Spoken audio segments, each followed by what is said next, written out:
ప్రణామం మాత. తమరు శివసతి కదా మాత? నేను నా ఆరాధ్య దైవం శివుని దర్శనం కోరుతున్నాను. ఆయనకు పూజార్చనలు చేయ పరితపిస్తున్నాను. తమరేదైనా ఉపాయం చెప్పండి మాత. దానితో నిత్యం ఆచరించే నియమాలు పాటిస్తాను.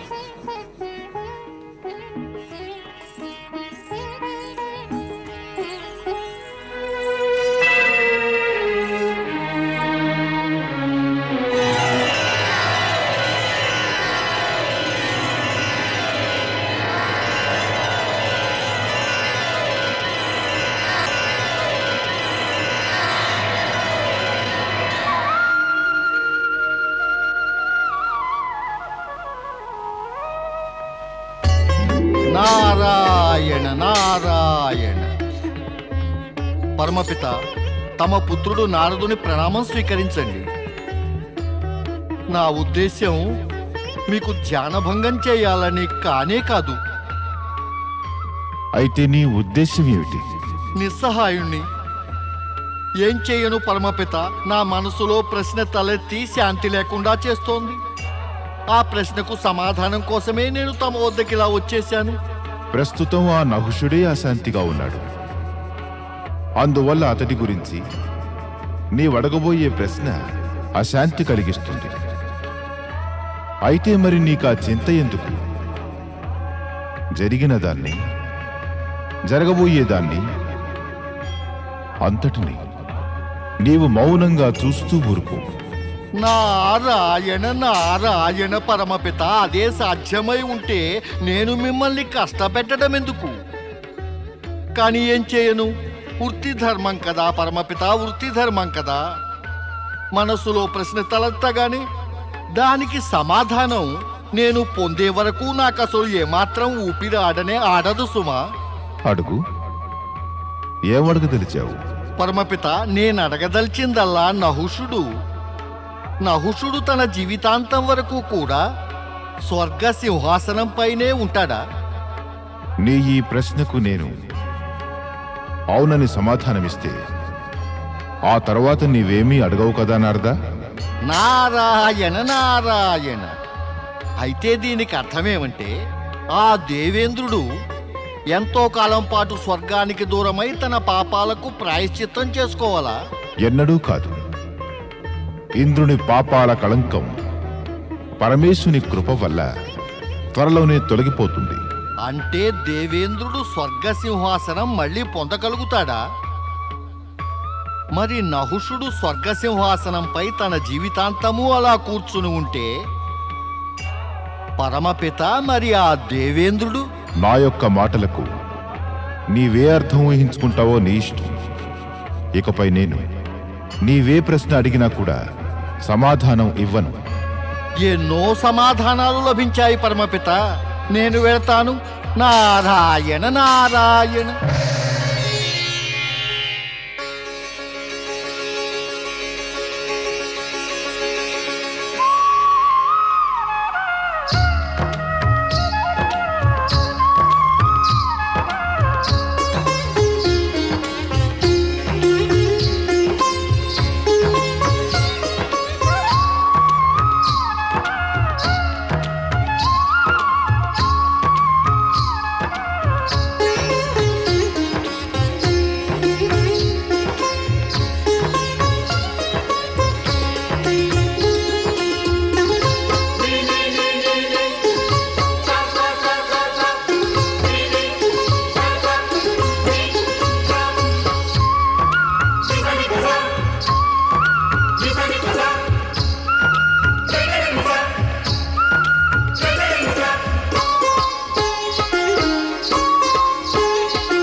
నృత్యం ఎందుకు ఆగిపోయింది?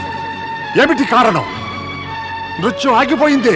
దేవేంద్ర, ఈ సింహాసనంపై ఎల్లప్పుడూ శచీదేవి ఆసీనురాలై ఎంతో శోభస్కరంగా ఉండేది. ఆమె లేకపోతే ఈ సింహాసనానికి నిండుదనం కలగటం లేదు. ఆమె ఇక్కడ లేకపోవడంతో మా యొక్క నృత్యానికి ప్రేరణ లేకుండా పోయింది.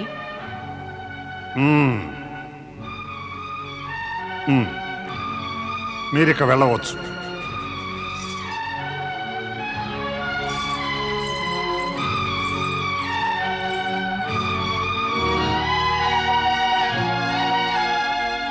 ప్రణామం దేవగురు.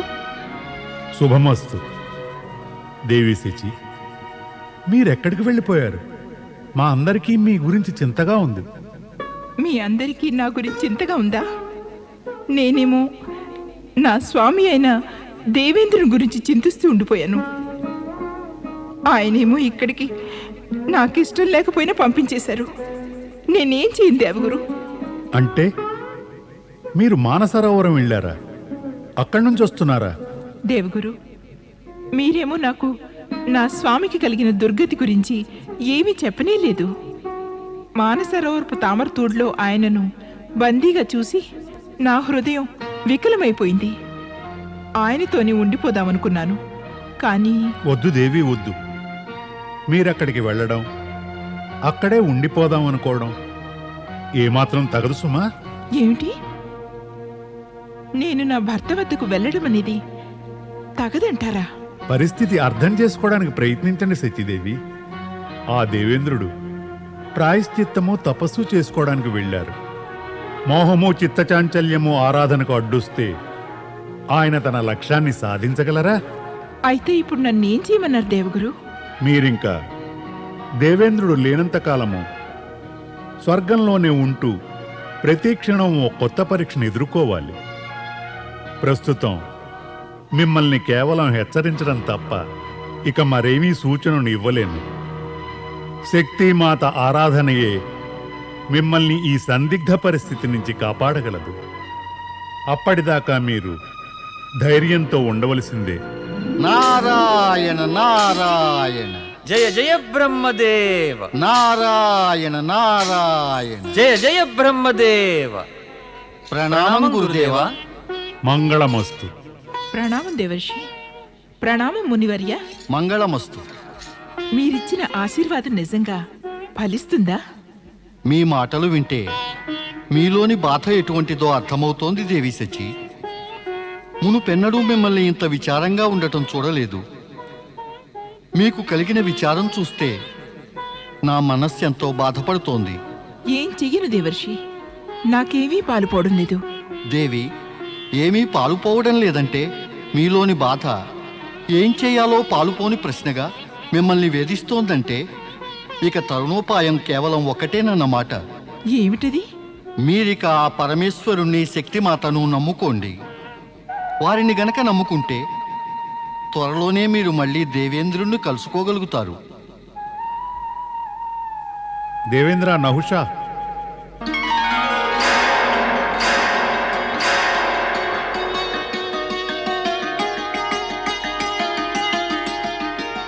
స్వర్గాధిపతి నహుషా, మీరు స్వర్గాధిపతి అయిన అనంతరం మేము స్వర్గానికి మొదటి మారు మిమ్మల్ని అభినందించటానికి వచ్చాం. అయినా మీరేమో మాకేసి చూడనైనా లేదే. నారాయణ నారాయణ. క్షమించండి దేవర్షి, మీరు నా ప్రణామం స్వీకరించండి. దేవగురు బృహస్పతి కూడా నేను ప్రణామం చేస్తున్నాను. శుభమస్తు. దేవి శచి, దేవేంద్రుడు నహుషుణ్ణి చూడడం బహుశా మీకు ఇదే మొదటిసారి అనుకుంటాను. ప్రణామం. ప్రణామం దేవగురు. దేవగురు, ఏకాంతంగా మీతో ఒక విషయం చెప్పాలని అనుకుంటున్నాను. నారాయణ నారాయణ. దేవేంద్ర నహుష, మీరు దేవగురువుతో ఏమైనా మాట్లాడుకోండి, కానీ మా అభినందనలు అందుకొని మాకిక సెలవిప్పించండి. ప్రణామం గురుదేవా. కాస్త ఆగండి దేవర్షి. తమరు మేముండగా మొదటిసారిగా స్వర్గానికి విచ్చేశారు. మమ్ము మీకు ఆదర సత్కారాలు చేయనివ్వండి. నారాయణ నారాయణ. దేవగురువు దర్శనమైంది, మిమ్మల్ని కలుసుకున్నాం, చాలు. ఎంతో ఆనందం కలిగింది.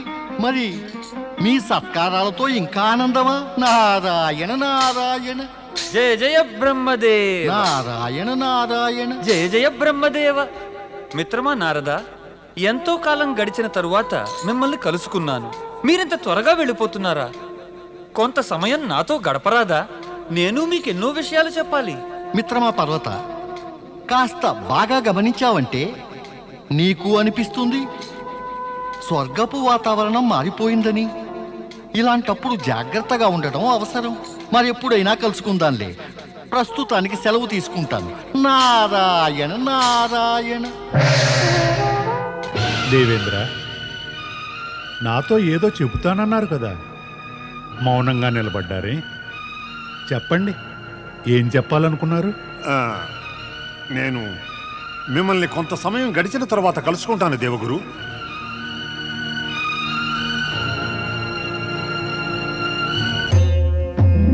నారాయణ నారాయణ. ఓం నమః శివాయ. స్వర్గం నుంచి వస్తున్నావా నారద? అక్కడ నీవేం చూశావు? పరమేశ్వర, తమరక్కడ సృష్టించినదంతా చూడగలిగాను. కానీ స్వర్గంలోని పరిస్థితి ఇంతగా మారిపోతుందని ఎవ్వరూ ఊహించనైనా ఊహించలేరేమో. ఒకటి చెప్పు, అంతా చూశాక నీవేం నిర్ణయానికి వచ్చావు? నిర్ణయమా? నిర్ణయం గురించి నేనేం చెప్పగలను? చెప్పినా ఎలా చెప్పగలను? దేవేంద్రుడు నహుషుడు తమకు పరమభక్తుడాయే. దేవేంద్రుడు నహుషుని పట్ల నీ మనసులో అసంతృప్తి కలిగిందా? నారాయణ నారాయణ. లేదు ప్రభు, అసంతృప్తి కాదు. కానీ ఓ ఆలోచన కలిగింది. శివభక్తుడైన నహుషుని స్వభావంలో అకస్మాత్తుగా ఇంత మార్పు ఎలా వచ్చిందా అని. అదే ఆశ్చర్యంగా ఉంది. ఇందులో ఆశ్చర్యమేముంది నారద? భక్తులు భాగ్యవంతులయ్యారంటే కేవలం స్వభావమే కాదు, ఆలోచనలు, ప్రవర్తన, నమ్మకాలు అన్నీ మారిపోతాయి. నహుషుడు అయిష్టంగానే స్వర్గం వచ్చాడు. అతడు అనుమానిస్తూనే ఉన్నాడు, స్వర్గానికి వెళితే తాను ధర్మం విడనాడుతానని. అతడి అనుమానము ఇప్పుడొక యథార్థంగా పరిణమిస్తోంది. ఓ పరమేశ, తమరతన్ని అధర్మ మార్గం పట్టకుండా ఆపలేకపోయారా? స్వర్గం భోగలాలసత్వానికి ఆటపట్టు నారద. అక్కడ ధనం, వైభవం, సంపదలు, అందం, ఆకర్షణలు, మైమరపు అన్నీ విలసిల్లుతూ ఉంటాయి. అక్కడ ఎల్లప్పుడూ భోగవాంఛలు ప్రబలుతాయి. ఎక్కడైతే భోగవాంఛలకు ప్రాబల్యం ఉంటుందో అక్కడ ధర్మానికి తావుండదు. ఉన్నా అది అధర్మంగా మారిపోతుంది. నహుషుడు కూడా స్థలం, వాతావరణాల ప్రభావాలకు లోనవ్వకుండా ఎలా ఉంటాడు?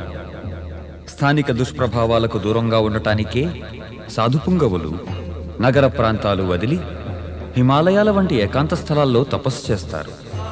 మేము కూడా వైరాగ్య ప్రాప్తికై కైలాసంలో నివాసం చేస్తున్నాం. అర్థమైంది ప్రభు, నాకు అర్థమైంది. స్వర్గంలోని అందచందాలు, సౌందర్యం, ఆకర్షణలతో కూడిన వాతావరణం వల్ల నహుషుడి మనస్సు మారిపోయినట్టుంది. కానీ పరమేశ, దీని పరిణామం ఏమవుతుంది? నేటిదాకా జరుగుతూ ఉన్నదే నీవు చూస్తూనే ఉంటావు కదా. సర్వసాధారణమైన ఈ సత్యం నీకే కాదు, లోకమంతటికీ తెలిసినదే. సత్ప్రవర్తనకు ఫలితం శుభాన్ని, దుష్ప్రవర్తనకు ఫలితం అశుభాన్ని కలిగిస్తుంది. ధన్యుణ్ణి ప్రభు, నేను ధన్యుణ్ణి. ఇక నేను దేవేంద్రుడు నహుషుని విషయం ఏమీ అడగబోను. దయచేసి ఇక సెలవివ్వండి.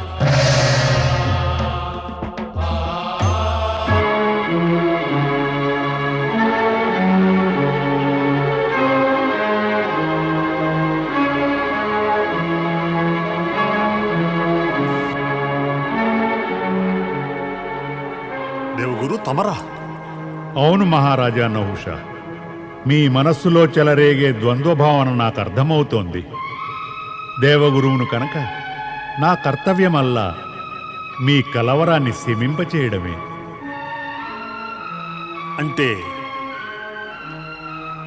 అంటే మీకు అర్థమైపోయింది నా మనస్సులో చెలరేగుతున్న భావాలేమిటో? లేదు మహారాజా, నాకు అదంతా తెలియదు. కేవలం నాకు అనిపించింది మీరు కలత చెందారని. ఇక మీరే చెప్పండి, మీరు నా ఆశ్రమానికి ఇలా ఏ విషయం చర్చిద్దామని విచ్చేశారు? దేవగురు, మీరు నా మనస్థితి కనుక తెలుసుకోదలుచుకుంటే చెబుతాను. నేను అడిగే విషయం ఇది: స్వర్గపు సింహాసనం అధిష్ఠించిన దేవేంద్రునికి ఇంద్రాణి శచీదేవిపై అధికారం ఉందా లేక లేదా? అంతే. నేను అడగదలిచిన విషయం ఇదే.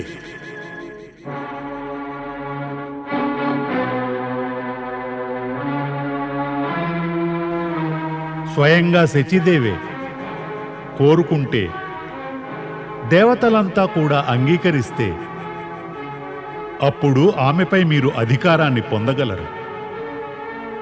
కానీ నాకు తెలిసినంత వరకు శచీదేవి తన భర్త అయిన దేవేంద్రుని పట్ల పూర్తి విశ్వాసం కలిగి ఉంది. ఆమె అన్యపురుషుడెవరికీ భార్య కావడానికి సమ్మతించదు. ఒకవేళ నేను గనక ఆ అధికారాన్ని వినియోగించుకుంటేనో స్వర్గంపై, స్వర్గవాసులందరిపైన రాక్షసులు అనేక మార్లు బలప్రయోగం చేశారు. కానీ ప్రతిసారి వారు స్వర్గం నుంచి పలాయనం చేశారు. మీ వంటి ధర్మాత్ములు, నీతిమంతులు, న్యాయపరులైన పురుషులు రాక్షసుల్లా బలప్రయోగం చేస్తారా? నేను ఆ సంగతిని నమ్మలేకుండా ఉన్నాను. నేను మీ నమ్మకాన్ని ఎన్నడూ వమ్ము చేయను దేవగురు. మా ప్రవర్తన మాకు తగినట్టుగానే ఉంటుంది. నేను ఇతర దేవతలు మీ నుంచి అదే ఆశిస్తున్నాం. ఇక సెలవివ్వండి.